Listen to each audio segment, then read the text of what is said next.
अस्सलाम वालेकुम दोस्तों, मेरा नाम है इम्तियाज़ अली और आप देख रहे हैं एसिक टीवी।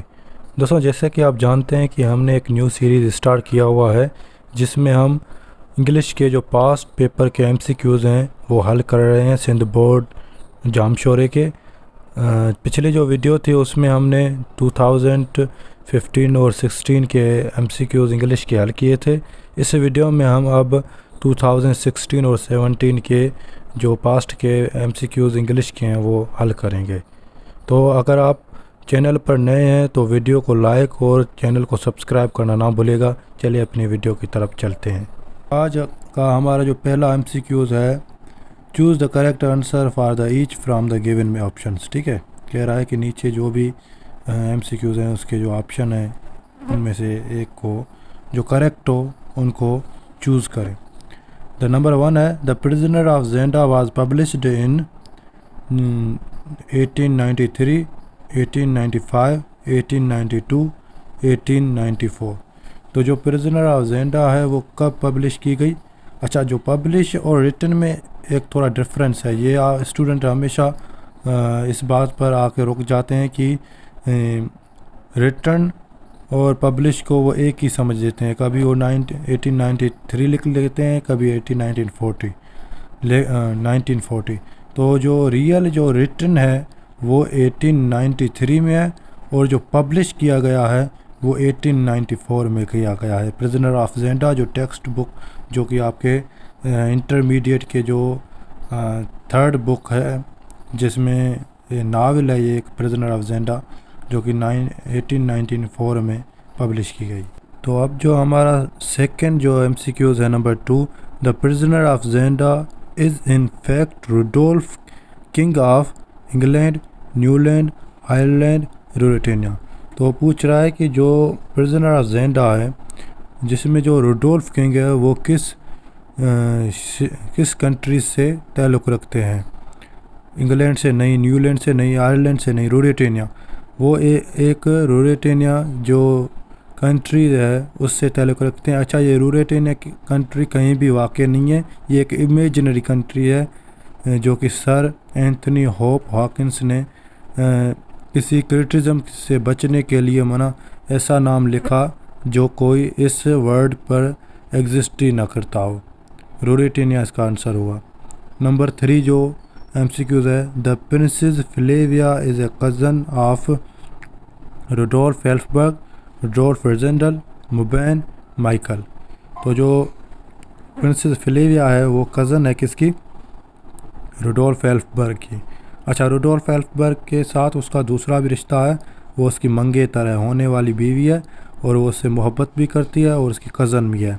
रुडोल्फ एल्फबर्ग वही हैं जो कि न्यू किंग बनने वाले हैं प्रिजनर ऑफ जेंडा में।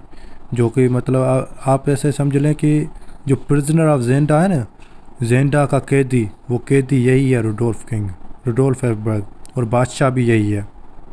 तो हम चलते हैं अब हमारे एमसीक्यूज़ नंबर 4 पर। Dash is a British ambassador. ठीक है, ब्रिटिश जो एम्बेसडर है वो कौन है? George Featherly, Michael, Ireland, Bertrand. तो जो ब्रिटिश एम्बेसडर है वो कौन है? George Featherly. अच्छा, जॉर्ज फेदरली कौन है? जो ये रुडोल्फ रिजेंडल का एक दोस्त है जो कि पेरिस में रहता है। ठीक है, अब हम चलते हैं हमारे एमसीक्यूज़ नंबर 5 पर। A kettle of fish is a fish in aquarium, a cooked fish, a difficult state of affairs, a comfortable situation। अच्छा, तो ये एक ईडियम है, a kettle of fish, जिसका जो सही आंसर होगा a difficult state of affairs, कोई जो मुश्किल स्टेट का जो अफेयर हो, a kettle of fish उसके लिए इस्तेमाल किया जाता है। तो चलिए हम MCQ नंबर 6 पर चलते हैं। Most of the sugar we consume is made for the sugar cane, was made for the sugar cane, has made for sugar cane, are made for sugar cane। तो इसका सही आंसर होगा are made for sugar cane।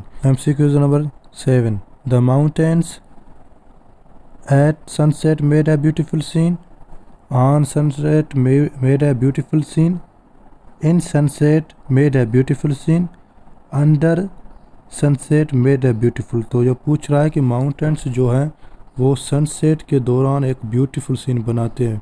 On, in, under, at. तो इसका जो सही answer होगा वो होगा अंडर। ओके, तो डी होगा इसका। तो अब हम चलते हैं हमारे MCQ नंबर 8 पर। Are you enjoying this TV programme? क्या आप इस टीवी प्रोग्राम को एंजॉय कर रहे हैं, उससे लुत्फ़अंदोज़ हो रहे हैं? A, is this TV programme being enjoyed by you? अच्छा, ये एक्टिव और पैसिव की बात चल रही है, ठीक है। ऊपर जो हमें दिया गया है वो एक्टिव वॉइस है, अब हमें उसे पैसिव वॉइस करना है। Is this TV programme being enjoyed by you? वही सही है। This TV programme being enjoyed by you was this. अच्छा, वाज और वर जो नीचे दो दिए गए हैं उनका तो सेंस ही नहीं बनता, क्योंकि वो पास्ट में चले जाते हैं। और यहाँ पर जो प्रेजेंट की बात हो रही है, आर यू एंजॉइंग, आर मतलब जो ऊपर जो दिया गया है उसका मतलब है कि प्रेजेंट की बात कर रही है। तो इसका जो सही होगा वो होगा is this TV programme being enjoyed by you. इसका जो सही ऑप्शन होगा वो ए होगा, ठीक है। अब हम चलते हैं हमारे MCQ नंबर 9 पर। He said to me can you help me? He asked me that if I can help him. He asked me if I could help him. He asked me may I help you. He asked me might I help you. तो ये जो direct indirect जो voices होते हैं, sentences, उसकी बात चल रही है। तो वो कह रहा है ही सेड टू मी, उसने मुझे कहा कैन यू हेल्प मी, उसने मुझसे हेल्प का पूछा कि वो मैं क्या उसका हेल्प कर सकता हूँ। A, he asked me that if I can help you, ठीक है। आई कैन नहीं लगा क्योंकि कैन पहले ही दिया गया है, तो उसकी जगह पर कुड लगेगा। तो उसका जो सेकंड ऑप्शन होगा वो सही होगा। ही asked me if I could help him, ठीक है। अब हम चलते हैं हमारे MCQ नंबर 10 पर। He was too ill to write a letter. वो इतना बीमार था जो लेटर उससे लिखा नहीं गया, जो उससे लेटर लिखा नहीं गया, ठीक है। वो इतना बीमार था। तो इसका जो सेंस है वो रिमूव टू करना है, ठीक है। तो MCQ ए जो ऑप्शन है, he were too ill to write a letter. He was so ill that he is not write a letter. He was so ill that he is not write a letter. He was so ill that he could not write a letter, ठीक है। तो उसका जो सही option होगा D, क्योंकि हमें to remove करना है, उसकी जाए सो इल दैट ही कुड, माना वो लिख नहीं सकता एक राइटर, मतलब कि वो इतना बीमार था कि उससे वो लेटर लिखा नहीं गया। अब हम चलते हैं हमारे MCQ नंबर 12 पर। Samson had been taken captive through the treachery of his friend, brother, wife, sister. तो जो सैमसंग एगोनिस्ट जो पोइट्री से ये लेसन लिया गया है बेसिकली, उसमें ये पूछ रहे हैं कि सैमसन जो थे उसको किसने धोखा देकर जो फ़लस्तीनी लीडर्स थे उसके हवाले करवाया, मतलब जो ग़ुलाम बनवाया। तो वो उसकी खुद की वाइफ थी जिसने धोखे से सैमसन एगोनिस्ट को जो फ़लस्तीनी लीडर्स से उसके हवाले उसके यहाँ मतलब कैदी बना लिया। तो उसका जो सही ऑप्शन होगा सी होगा, वाइफ उसकी खुद की वाइफ जो थी। तो हमारा MCQ नंबर 13 आता है। Lines from Ulysses written by John Milton, John Keats, Lord Alfred Tennyson, Thomas Gray. तो जो लाइन्स फ्राम यूलिसिस है वो पोएम के जो राइटर हैं वो हैं नंबर 3 ऑप्शन सी ऑप्शन सही होगा, लॉर्ड अल्फ्रेड टेनिसन, ठीक है। तो हम चलते हैं हमारे MCQ नंबर 14 पर। Samson was being made to entertain a gathering of Christian nobility, Philistine nobility, Jewish nobility, Muslim nobility, ठीक है। जो सैमसंग थे वो किसको एंटरटेन कर रहे थे? वो फ़लस्तीनी नोबिलिटीज़ को कर रहे थे। अच्छा, जो माजरा ये हुआ था कि जो सैमसंग को इन्होंने बंदी बनाकर एंटरटेन करने के लिए, क्योंकि वो बहुत ही पावरफुल स्ट्रांग शख्स था, इसके लिए उसे एक एज ए एंटरटेनर मना उससे मुख्तलिफ जो करतब थे वो कराए जाते थे ताकि वो फ़लस्तीनी नोबिलिटी उनको एंटरटेन कर सके।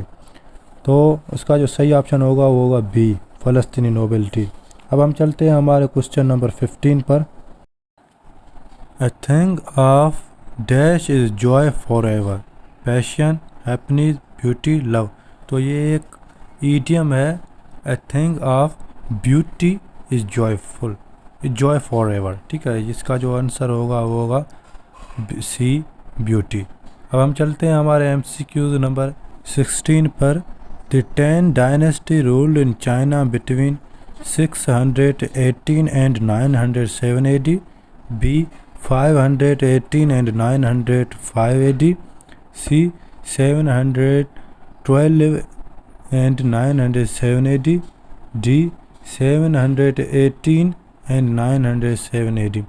तो ये पूछ रहा है कि जो 10 डायनेस्टी थी उसने जो चाइना पर रूल किया, हुकूमत की, वो किस AD के बीच में इसकी जो हुकूमत थी, 618 से 907 तक थी या कोई और डेट थी।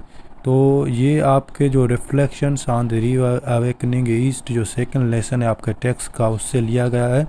तो इसका जो सही ऑप्शन होगा वो बी, ए होगा, जिसमें 618 से 907 तक जो 10 डायनेस्टी थी ईस्टर्न कंट्रीज में, उसका जो गुलबा था वो डोमिनेट थी। ठीक है, अब हम चलते हैं हमारे MCQ नंबर 18 पर। Liaquat Ali Khan was assassinated on dash 1951, A 16 October, B 16 September, C 10 October, D 16 June. तो जो लियाकत अली खान को कत्ल किया गया वो किस तारीख को किया गया? 16 अक्टूबर 1951 को जो लियाकत अली खान को कत्ल किया गया था रावलपिंडी के बाग में। ठीक है, उसका जो होगा ए ऑप्शन होगा। तो हम चलते हैं हमारे MCQs नंबर 19 पर। Monotheist means faith and trust on two friends, one friend, many god, one god. तो जो मोनोथियस है उसकी माना है जो एक ही अल्लाह पर, एक ही जो उसका परवरदिगार हो, जो उसे बनाने वाला हो, उस पर जो यकीन रखे उसे मोनोथियस कहते हैं। और दूसरा होता है पॉलीथियस्ट, जो कि एक से बढ़कर, a person who believe many gods is called polytheist, a person who believe in one god is called monotheist. ठीक है, तो यहाँ पर जो सही ऑप्शन होगा वो डी होगा, वन गॉड। तो हम चलते हैं हमारे लास्ट MCQs पर, MCQs number 20। Dash means dominated by the power and the authority of a single ruler. तो ये पूछ रहा है कि वो कौन सी चीज़ है जिसमें सिर्फ एक ही शख्स, अथॉरिटी उसके पास सब होती है, उसके पास सब पावर होती हैं, मतलब कि सब हुकूमत उसके पास ही होती है, उसे ना कोई चूज़ करता है, ना ही कोई उसे वोटिंग होती है, वो बस अपने ख़ानदान को चलाते जाता है चलाते। तो वो ऑटोक्रेटिक सिस्टम होता है जिसमें सिर्फ एक ही शख्स होता है, जैसे कि कोई बादशाह हो उसका फिर प्रिंस आ जाए। तो ये सिलसिला मतलब चलता रहता है। जबकि डेमोक्रेसी में ऐसा नहीं है। डेमोक्रेसी फिर से वोटिंग होती है, वोटिंग में से फिर से जो वो भी सिलेक्ट होता है वो आगे आपका जो लीडर बनता है। लेकिन ऑटोक्रेटिक में ऐसा नहीं है।